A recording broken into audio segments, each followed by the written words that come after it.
In today's video, I'm going to teach you how to remove a power-up from your Trello board. If you've been exploring the world of project management with Trello, you likely know that power-ups are a fantastic way to add extra features and functionalities to your boards. However, there may come a time when a particular power-up is no longer necessary, or perhaps it's just not serving your needs as you expected. Whatever the reason might be, knowing how to efficiently remove these power-ups can help keep your board tidy and running smoothly. So, let's dive right into it. Now, first things first, you want to make sure you're on the correct Trello board where you want to manage these power-ups. Once you're there, direct your attention to the top right corner of your screen where you'll see a rocket icon. This is the gateway to all your power-up settings. Go ahead and click on that rocket icon. It will open up the menu for all the things power-up related. As you open this menu, you'll find a section titled Enabled Power-Ups. This is essentially a list of all the active power-ups currently in use on your board. Now, what you're going to do next is scroll down through this section.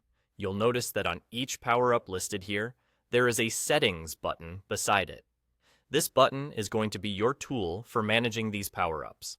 Once you've located the specific power-up you wish to remove, the next step is to focus on that individual power-up.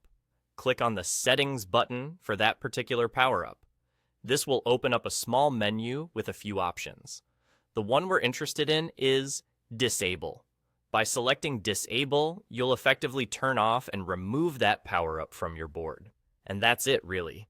Once you've clicked Disable, you should see the power-up disappear from your list of enabled power-ups, confirming that it's no longer active on your board.